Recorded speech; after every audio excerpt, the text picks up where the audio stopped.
Hello നമസ്കാരം, welcome to Mollywood talks. നമ്മളിന്ന് വന്നിട്ടുള്ളത് തമിഴിൽ നിന്നും തിയേറ്റർ റിലീസിന് ശേഷം ഏറ്റവും പുതിയതായിട്ട് OTT റിലീസിലൂടെ എത്തിയിട്ടുള്ള ഡിയർ എന്ന ഫാമിലി ഡ്രാമ സിനിമയെക്കുറിച്ച് സംസാരിക്കാൻ വേണ്ടിയിട്ടാണ്. പ്രകാശ് കുമാർ, ഐശ്വര്യ രാജേഷ് എന്നിവർ പ്രധാന വേഷം കൈകാര്യം ചെയ്തെത്തിയിട്ടുള്ള സിനിമ ഒരു കപ്പിളിൻ്റെ സ്റ്റോറിയാണ് പറയുന്നത്. പക്ഷേ സ്റ്റോറിയിലേക്ക് നമ്മൾ അധികം കടക്കേണ്ടതില്ല. കാരണം കഴിഞ്ഞ വർഷം തമിഴിൽ റിലീസായിട്ടുള്ള ഗുഡ് നൈറ്റ് എന്ന് പറഞ്ഞിട്ടുള്ള സിനിമയുടെ അതേ സ്റ്റോറി ലൈനാണ് ഈ സിനിമയിലേക്ക് എടുത്തിട്ടുള്ളത്.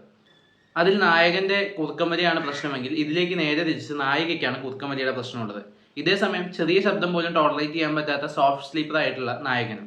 ഈ ഒരു കണ്ടീഷനിൽ അവർക്കിടയിൽ ഉണ്ടാകുന്ന ക്ലാഷുകളും അത് അവരുടെ ഫാമിലി ലൈഫിലും പ്രൊഫഷണൽ ലൈഫിലേക്കും ഒക്കെ എങ്ങനെ എഫക്റ്റ് ചെയ്യുന്നു എന്നുള്ളതും അവരതിനെ ഓവർകം ചെയ്തോ ഇല്ലയോ എന്നുള്ളതൊക്കെയാണ് സിനിമ സംസാരിക്കുന്നത്.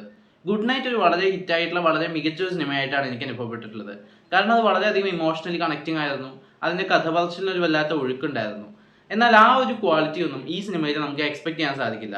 കാരണം ഇതിൻ്റെ മൊത്തം തിരക്കഥയിൽ ഈ ഒരു വിഷയത്തെ അവർ വളരെ കുറച്ച് നേരം കൊണ്ട് പറഞ്ഞു നിർത്തുകയും പിന്നെ മറ്റെന്തിലേക്കൊക്കെയോ മുമ്പോട്ട് പോവുകയും ചെയ്തു. ആദ്യ പകുതി ഈ വിഷയത്തിൽ നിന്നുകൊണ്ടിരിക്കുമ്പോൾ തന്നെ ആ ഒരു പടത്തിനെ ഓർമ്മിപ്പിക്കുന്ന കുറേ കാര്യങ്ങൾ ഉണ്ടെങ്കിലും കുഴപ്പമില്ലാത്തൊരു ഫ്ലോയിൽ പോയി. എന്നാൽ രണ്ടാം പകുതിയിലേക്ക് കടന്നപ്പോൾ വളരെയധികം ഡ്രാഗ് ചെയ്യുകയും പിന്നെ കഥ വേറെ എങ്ങോട്ടൊക്കെയോ അനാവശ്യമായി വലിഞ്ഞു കയറി പോകുന്ന പോലെയൊക്കെയാണ് അനുഭവപ്പെട്ടത്. GVPയും ഐശ്വര്യ രാജേഷും കഥാപാത്രങ്ങൾക്ക് വേണ്ട പോലെ പെർഫോം ചെയ്തിട്ടുണ്ട്. മറ്റുള്ള അഭിനേതാക്കളൊക്കെ അത്യാവശ്യം ഓക്കെ ലെവലായിരുന്നു. ഈ സിനിമയിലെ ആകെ മൊത്തത്തിൽ ചില ഡയലോഗുകളും ചില രംഗങ്ങളുമാണ് നന്നായിട്ട് ഫീൽ ചെയ്തത്. അതിനപ്പുറത്തേക്ക് ഓവറോൾ ഒരു കണ്ടിന്യൂറ്റി ഒന്നും സിനിമയ്ക്ക് കാര്യമായിട്ടുള്ളതായിട്ട് തോന്നിയില്ല.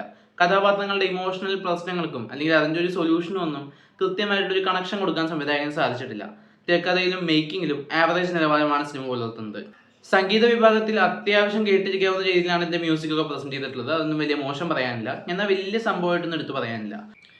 ഗുഡ് നൈറ്റ് എന്ന് പറഞ്ഞിട്ടുള്ള സിനിമയുടെ കഥ അതേപോലെ ഇതിലേക്ക് വന്നത് കോയിൻസിഡൻസ് ആയിരിക്കാം, അല്ലായിരിക്കാം. എന്തുകൊണ്ടായാലും അങ്ങനെ ഒരു കഥ ആവർത്തിച്ചു വരുമ്പോൾ ശ്രദ്ധിക്കേണ്ടിയിരുന്ന കുറേ അധികം കാര്യങ്ങൾ വളരെ ലൂസാക്കി വിട്ടതുകൊണ്ടാണ് ഈ സിനിമയ്ക്ക് ഇങ്ങനെ ഒരു സിറ്റുവേഷൻ വന്നിട്ടുള്ളത്. ഒരു കംപ്ലീറ്റ്നെസ് ഇല്ലാത്ത വേണമെങ്കിൽ കണ്ടു നോക്കാവുന്ന ഒരു സിനിമ മാത്രമാണ് ഡിയർ.